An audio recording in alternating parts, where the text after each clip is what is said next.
Hop on over! Danny Bohn! Oh my goodness!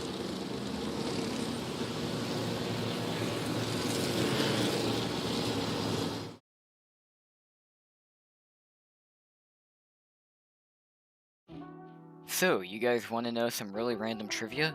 Daytona used to have a short track located on the back straight. I wouldn't blame you if you haven't heard of this short track, as it was only used in 2013 and 2014.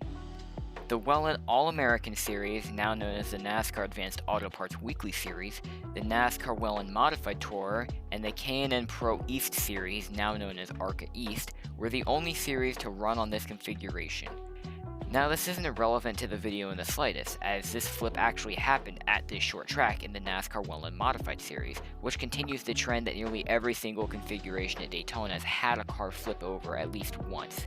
This brings us back to that wild 2013 modified race. With 33 laps to go, the number 65 of Danny Bohn comes out of turn 4 with the number 16 of Ryan Preece to his inside. As he is straightening his car for the front straight, Bohn's car got loose. Now, what makes the Modified a fun experience is the close and compact short track racing that it provides. However, when someone gets loose when they are that close to an open-wheeled race car, it rarely ends well, for anyone, and that fact was proven once again. As Bohn gets loose, he tags Preece.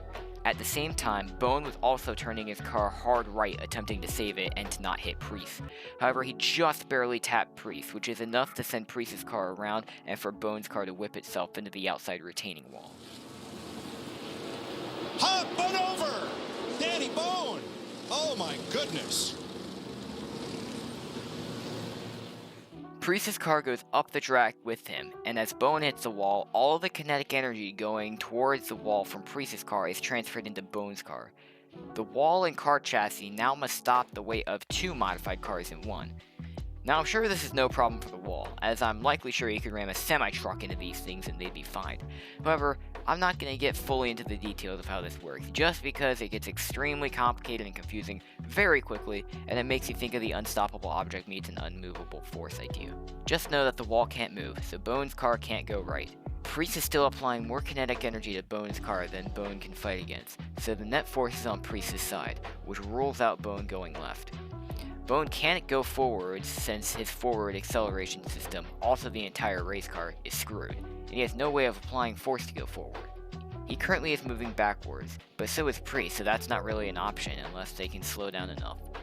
He can't go down because I don't think a NASCAR modified race car has the power to move 13 septillion pounds of earth.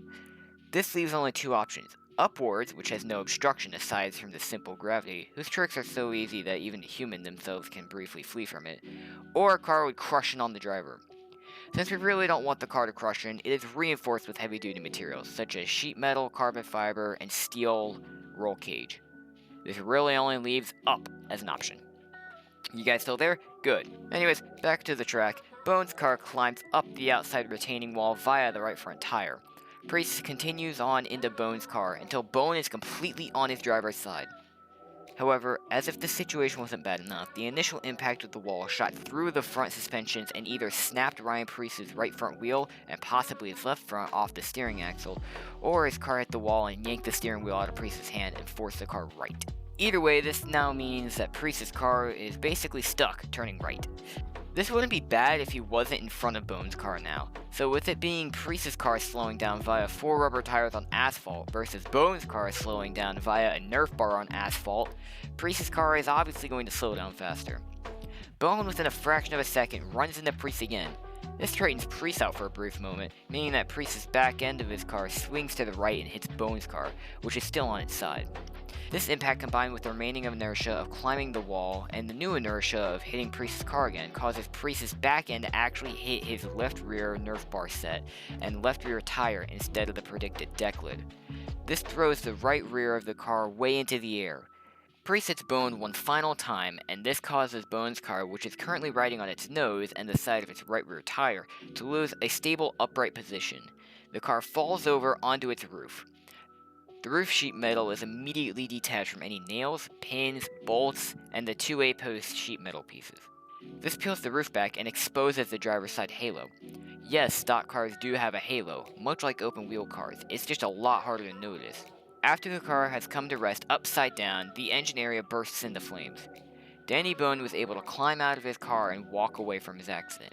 NASCAR nor Daytona made any changes to the car or the track due to how rare a crash like that even happened, as well as the fact that the Modified's only running one more time at the Battle of the Beach configuration. I absolutely love this configuration and wish it was still a part of the Daytona Speed Weeks nowadays. This would bring in some good money for both NASCAR and Daytona, as well as letting some of the lower class drivers getting some recognition from sponsors and allowing for more interest in NASCAR, possibly resulting in a slight uptick in popularity. Think about it. You decide to watch the biggest stock car race in the world, and one of the biggest races in America. In just a couple of days, you see the stars of NASCAR take on the 2.5-mile long oval at 194 miles an hour. You see how diverse the track could be by converting the Daytona Superstretch into a short track. I don't know, that's just my thought process. Anyways, I really hope you all enjoyed this video. I have a loving passion for the modifieds in early 2010s NASCAR, where you can see flashes of old Daytona, much like the back straightaway grandstands, in a newer sense, such as watching it at home in HD color television at nighttime. These factors made this one of my most favorite videos to research, and I did learn a bit about the UNOH Battle at the Beach.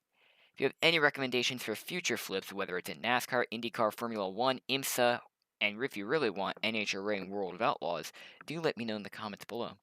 Anyways, thank you for watching.